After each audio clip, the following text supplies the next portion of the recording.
Kozhikode medical കോളേജിൽ ചികിത്സയിലുള്ള Nipah രോഗിയുടെ നില അതീവ ഗുരുതരമായി തന്നെ തുടരുകയാണ്. 43-കാരനായ രാമനാട്ടുകര സ്വദേശി വെന്റിലേറ്ററിലാണ്. രോഗിയുടെ റൂട്ട് മാപ്പ് പുറത്തിറക്കിയിട്ടുണ്ട്. അതേസമയം നിപ്പ സ്ഥിരീകരിക്കുന്നതിൽ കോഴിക്കോട് ജില്ലാ കളക്ടറെ ആരോഗ്യമന്ത്രി കെ മുരളീധരൻ കുറ്റപ്പെടുത്തി.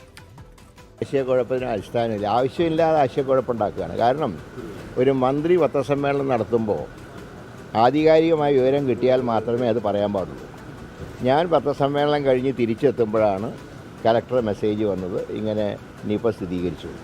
അതിലൊരു ഗ്യാപ്പ് വന്നു. പിന്നെ കലക്ടർക്ക് പുതിയ കലക്ടറാണ്, അതുകൊണ്ട് തന്നെ ഇത് മന്ത്രിയെ അറിയിച്ചിട്ട് വേണം അത് പുറത്ത് പറയാമെന്നുള്ളത് അവർ ഓർത്തില്ല.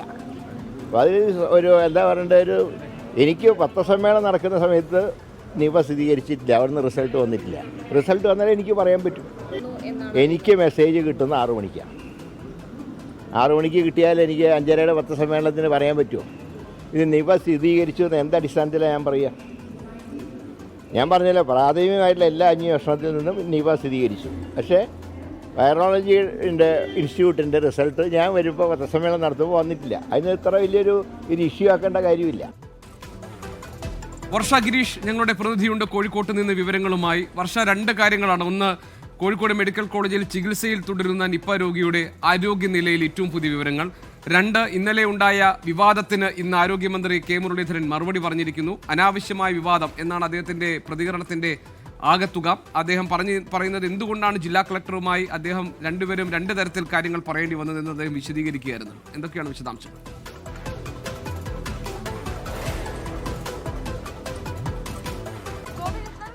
ആദ്യം തന്നെ കോഴിക്കോട് മെഡിക്കൽ കോളേജ് ആശുപത്രിയിൽ രോഗബാധിതനായി കഴിയുന്ന 43-കാരൻ്റെ സ്ഥിതിയെക്കുറിച്ചാണ് നമ്മൾ പറയുന്നത്.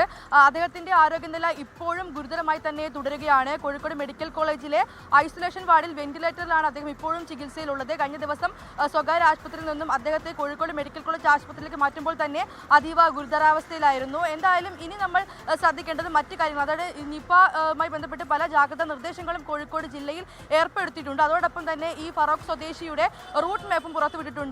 മെയ് 30 മുതൽ ജൂൺ 10 വരെ അദ്ദേഹം പോയ സ്ഥലങ്ങളുടെ റൂട്ട് മാപ്പാണ് പുറത്തുവിട്ടത്. പ്രധാനമായും അദ്ദേഹം പോയിട്ടുള്ളത് ആശുപത്രികളിൽ തന്നെയാണ്, സ്വകാര്യ ആശുപത്രികളിൽ തന്നെയാണ് കൂടുതലും അദ്ദേഹം പോയിട്ടുള്ളത്. അതുകൊണ്ട് തന്നെ ആരോഗ്യ പ്രവർത്തകരാണ് കൂടുതലായും സമ്പർക്ക പട്ടികയിലുള്ളത്. 58 ആരോഗ്യ പ്രവർത്തകരാണ് സമ്പർക്ക പട്ടികയിലുള്ളത്. അതോടൊപ്പം തന്നെ 14 ബന്ധുക്കളും 5 സുഹൃത്തുക്കളും സമ്പർക്ക പട്ടികയിലുണ്ട്. ഇതിൽ പ്രാഥമിക സമ്പർക്ക പട്ടികയിലുള്ള എല്ലാവരും ക്വാറന്റൈനിലാണെന്നുള്ള കാര്യം ഇന്നലെ ജില്ലാ കളക്ടർ വാർത്താ സമ്മേളനത്തിൽ പറഞ്ഞിരുന്നു. അതോടൊപ്പം തന്നെ നിലവിൽ ആ ഏരിയ കണ്ടെയ്ൻമെന്റ് സോൺ ആക്കി പ്രഖ്യാപിക്കേണ്ട സാഹചര്യമില്ല എന്നുള്ള കാര്യം കൂടെ പറഞ്ഞിട്ടുണ്ട്. ഈ സമ്പർക്ക പട്ടികയിലുള്ളവരെല്ലാം തന്നെ സുരക്ഷിതരാണ്, അവർക്കൊന്നും രോഗലക്ഷണമില്ല എന്നുള്ള കാര്യം കൂടെ ജില്ലാ കളക്ടർ അറിയിച്ചിട്ടുണ്ട്. എന്തായാലും നിലവിൽ ആശങ്കപ്പെടേണ്ട ഒരു സാഹചര്യം കോഴിക്കോട് ജില്ലയിലില്ല. അപ്പോഴും കോഴിക്കോട് ജില്ലയിൽ മെഡിക്കൽ കോളേജ് ഉൾപ്പെടെയുള്ള ഇടങ്ങളിൽ നിയന്ത്രണം ഏർപ്പെടുത്തിയിട്ടുണ്ട്. ഈ ഐസൊലേഷൻ വാർഡിന് സമീപത്തൊന്നും ആരും പ്രവേശിക്കാൻ പാടില്ല. അതോടൊപ്പം തന്നെ അവിടെ ബാരിക്കേഡുകൾ സ്ഥാപിച്ചിട്ടുണ്ട്. പാർക്കിംഗ് ഏരിയയിൽ പൂർണ്ണമായി നിരോധനം ഏർപ്പെടുത്തിയിട്ടുണ്ട്. ഇനി ഡിസ്ചാർജ് ആയി പോകുന്ന രോഗികളോട് മെഡിക്കൽ കോളേജിന്റെ മെയിൻ ഗേറ്റ് വഴി പോകാൻ വേണ്ടി സൂപ്രണ്ട് നിർദ്ദേശം നൽകിയിട്ടുണ്ട്. പരമാവധി മാസ്ക് ഉപയോഗിക്കണമെന്നുള്ള കാര്യം കൂടെ ജില്ലാ കളക്ടർ പറയുന്നുണ്ട്. ആശങ്കപ്പെടേണ്ട സാഹചര്യമില്ല, ഭയം വേണ്ട ആവശ്യമില്ല, ജാഗ്രത മാത്രം മതി എന്നുള്ള നിർദ്ദേശമാണ് ആരോഗ്യവകുപ്പും നൽകുന്നത്. എന്തായാലും നിലവിൽ ഇപ്പോൾ രോഗബാധിതൻ അതീവ ഗുരുതരാവസ്ഥയിൽ തന്നെ കോഴിക്കോട് മെഡിക്കൽ കോളേജ് ആശുപത്രിയിൽ ചികിത്സയിൽ തുടരുകയാണ്.